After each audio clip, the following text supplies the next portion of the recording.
የአገሬ ሰው ሲተርት የባል ዘመድ በአይኑ ሙሉ አመድ ይላልና ኤፍሬም ዛሬም ደግሞታል።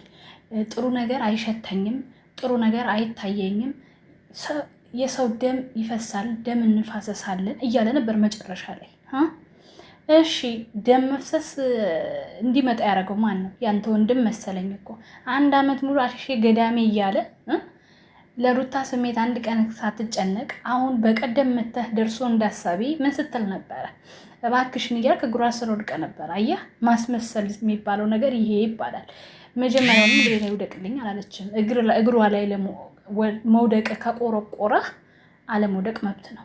ትናንትና ዝቅ ማለት እያልክ ስኘኝ ስትል ነበር። ዛሬ ደግሞ ጭራሽ ምን ትላለክ? እነሱ ባመጡት ልክ እኛ ምን ሄዳለን አልክ። የኔ ቃል በቃል እንትኑን ባልለውም ማለት ነው። የተናገርከው ንግግር መጨረሻ ላይ መስማት ትችላላችሁ። ይኸው ከፊት አስገብቼላችሁ ያለው ማለት ነው። ሰላም ሰላም፣ እንዴት ናችሁ? ውድና የተከበራችሁ በመላው ዓለም የምትገኙ ኢትዮጵያውያን እንዲሁም ኤርትራውያን የቻናሌ ቤተሰቦች እንዴት ናችሁ? ሁሉ ሰላም ሁሉ መልካም። እኔ ከሁሉ ሰላም ሁሉ መልካም እግዚአብሔር ይመስገን። እናንተ ጋርም ሁሉ ሰላም ሁሉ መልካም እንደሚሆን ተስፋ እያደረኩኝ ይህን ቪዲዮ ስትጀምሩት እንደተለመደው ላይክ እና ሼር፣ ሰብስክራይብ በማድረግ ሰብስክራይብ ስታደርጉ የደወል ምልክቱን በመጫን ቤተሰብ ትሆኑ ዘንድ በአክብሮት እየጋበዝኩ የተለመደ ሀሳብ አስተያየታችሁን በኮሜንት እንድታስቀምጡልኝ እያልኩኝ ኤፋ በነገራችን ላይ ብዙ ጊዜ እንደዚህ አይነት ነገር ውስጥ አይገባም። ማለት ድራማው ላይ የሆነ ጊዜ እየቆየ ነው የሚመጣው፣ ግን ደግሞ ማለት ነው በመጣ ቁጥር ነገሮች አበላሽተህ ከምትሄድ ወይ ደግሞ ሰዎች ጠልተው እንዲሄዱ ከምታደርግ አፈን ዘግተህ ቁጭ ብትል የተሻለ ነው የሚሆነው። ምክንያቱም እናንተ ወንድማችሁን ያረማችሁት ወይም ደግሞ ያስተካከላችሁት ምንም ነገር የለም። አንተ ሀይሚ አሁን ለምሳሌ ሀይሚና ብሩክ ያሉ ብሩክ እንደዛ ቢያደርግ ለሀይሚ ዝም ትለዋለህ? እውነታውን ነጭ ነጯን ስንነጋገር ማለት ነው። በአንድ ቀን ሄደህ የአቅምህን የምትጨረጨረው ወይ ትመትተዋለህ፣ ወይ ይመታል፣ ወይ ትገሏለህ፣ ወይ ይገልሃል። ምክንያቱም እህትህ ስለሆነች። አየህ እንዲህ ነው የሚያማው።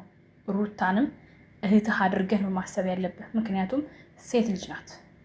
እኔ እህቴ ብትሆን ብለህ ነው ማሰብ ያለብህ እንጂ ዝም ብለህ መተህ እኝኝ ማለት አይደለም፣ ፉከራ አይደለም። እናንተ ደግሞ አልጮች የሩታ ወንድም ተብዬዎች ማለት ነው። ምንድን ነው የሚያልመጠመጣችሁ? ፉከራ ምን ይሰራል? አድርጉት በቃ። አንዱን ሰው ጆሮ ግንዱን በሉት ወይ ጥርሱን አርግፉለትና ከዛ በኋላ እስር ቤት መግባት ካለባችሁም ተያይዛችሁ ግቡ። እንደውም ፌዴራል ፖሊስ አሁን ቲክቶከሮችን ፈቶልናል ትናንትና። ወደ ዩቲዩብ መሸጋገሩ ስለማይቀር ተለቃቅመሽ ከሀስከፈት ትገቢያለሽ፣ እንገላገላለን። 1-3-4 ቀን ተቆንድደሽ ስትወጪ የዛኔ ሁልሽም ጥግሽን ይዘሽ ትኖሪያለሽ ማለት ነው። ቲክቶከሮችን የመለሰና ያስተካከለ ፌዴራል ፖሊስ ምስጋና ይግባ፣ ወደ ዩቲዩብ ይሸጋገራል። እሰይ ድምጻችን ይሰማ አይቀርም ማለት ነው።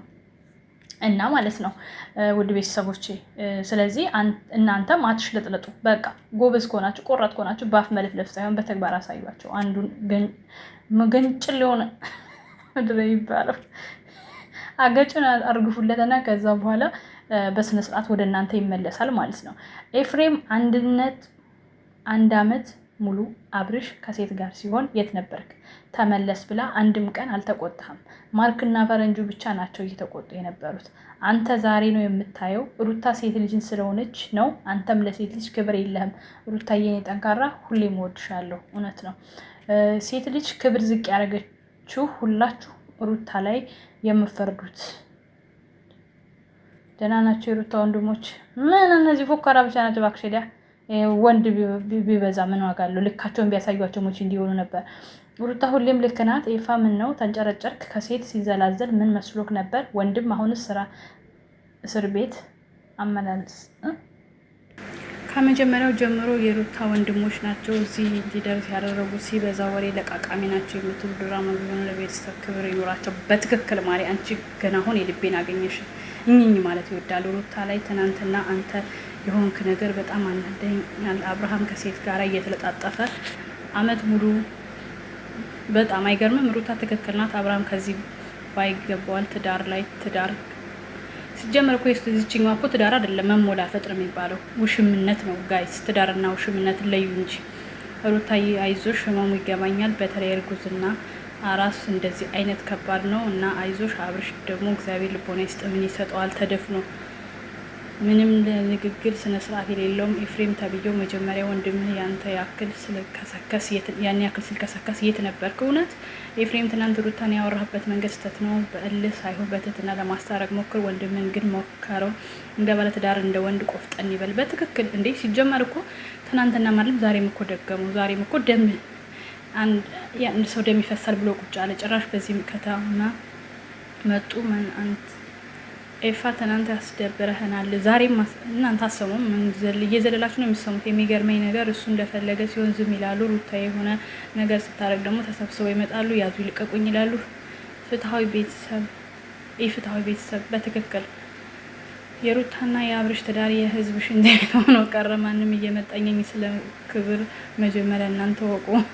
የሩታ ወንድሞች ይለያሉ። በድራማም ቢሆን ሴታ ሴት ናቸው። ምን ይለያሉ እነዚህ? ወላይ ትክክል ናቸው። ስንት ጊዜ ትጎዳ ይች ልጅ። ኤፍሬም የኛ ጀግና የአብርሽ መከታ እጂ አንተ ኤፋ በሀይሚ ቢሆን አንተ ከነሱ ትብስ ነበር። ይሄው ወንድምህ ለአንድ ቀን ሲታሰር ተንገበገብ። ሩታ ከ1 ዓመት በላይ ታግሳለች። የሩታ ቤተሰብ ሳላደንቅ አላልፍም። በጣም ሲጀመር ሩታና አብርሃም አንድ እንዳይሆኑ መጀመሪያ ክፍተት እናት ናቸው። ያ በትክክል ኤፋ ጥሩ ልጅ አይዞ ወንድሜ ያታስብ ለበጎ ነው። ምንም አይሆኑ። ልብ ካለው ይማርበታል። አብርሃም ከመጥፎ ሰዎች ገጥሞ መጥፎ አካሄድ እየሄደ ነው። እነሱ ናቸው ገደል የከተቱት። አሁንም ከእነሱ ምክር ይውጣ። እናንተ አላችሁለት አይደል? በደካማ ጎኑ በመግባት ከቤተሰቡና ከሚስቱ ህይወት በትክክል እንዳይመራ አፍነው ይዘውት ነበር። ፕሊስ ደግሞ ችግር እንዳይፈጠር እነዛን መሽገር ካጠገቡ ያርቁት። እሱ ህፃን ነው በሰው የሚመራው። ኤፋ ባለጌነህ ማርያምን የወንድምህን ብግና እያየት ልጅቷንም መጫን በጣም ያስጠላል። እስኪ እህቴ ብትሆን ብለህ አስብ። እውነት ነው ሩታ ወንድሞች ትክክል ናቸው። ካልፈለግ ይፈርም።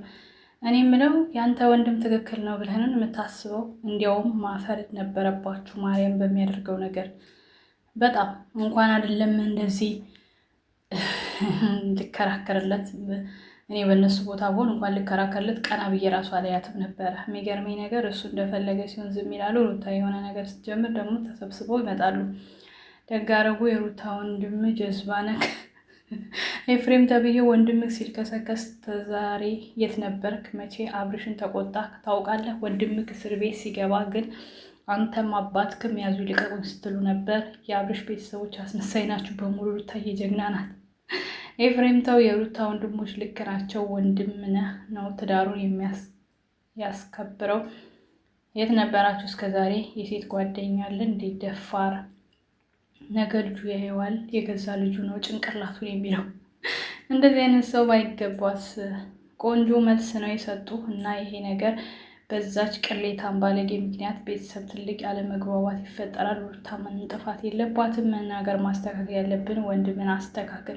ሲጀመር እኮ በእርግጠኛው ቢታሰር እውነት አብርሽና ግብረ አበሮቹ ቢታሰሩ እውነተኛውን ራሱ እኔ በጣም ነው ደስ የሚለኝ። ሙሽ በድራማው ምክንያቱም እናንተ የዝሙት ቪዲዮ ዝሙት ነው የሚያስተምሩት። ትውልዱን የሚበክል የሚያበላሽ ነው። በእውነተኛው ራሱ ቢታሰሩ ይልቅምቅም ብሎ 1-2 ቀን ቢታሹ ደስ ይለኛል ማለት ነው። ተምረው እንዲወጡ መሰብሰብ አለባቸው። በጣም እየበዛ ነው ነገሮች፣ ወደ አሰልቺ ደረጃ እየሄዱ ነው። ስለዚህ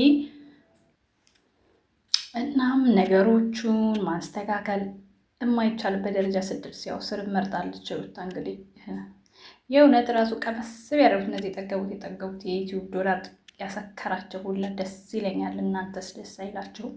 በኮሜንት ሀሳባችሁን አስቀምጡ ማለት ነው። በጣም ብዙ ኮሜንቶች ተጽፈዋል በሩታ ቤት። ያው እኔ ሁሉንም ማንበብ ስለማልችል ነው። በሩታ ሳይሆን በኤፋ ቤት ማለት ነው። በተለቀቀው ቪዲዮ በጣም አመርቂ የሚጽፉ እህቶች አሉ። በነገራችን ላይ የተሰማቸውን በግልጽ የሚያሳዩ እና አዎ ኤፍሬም አንተም ቢሆን ሀይሚ ብጎዳ ዝም ብለህ ታያለህ። ምን ትላንትና በሩታ ላይ ቀብራራ ሆንክ ነበር እኮ።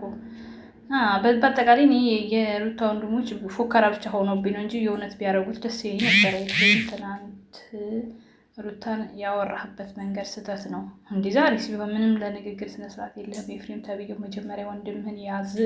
እየተልከሰከሰ እየመጣ እሷ ላይ አፎክር ይላል። መጀመሪያም ጀምሮ የሩታ ወንድሞች ናቸው እያለ በጣም ሲጀመር ሩታና አብርሃም አንድ እንዳይሆኑ የመጀመሪያ ክፍተት እናንተ ናችሁ። ኤፍሬም በጣም እስኪ ሌላ ኤፍሬም አብርሃም የሚችለው አድርጓል። ሩታ ወንድሞቹ በጣም ብዙ ስህተት በጣም ነው እንዴ ቻለው።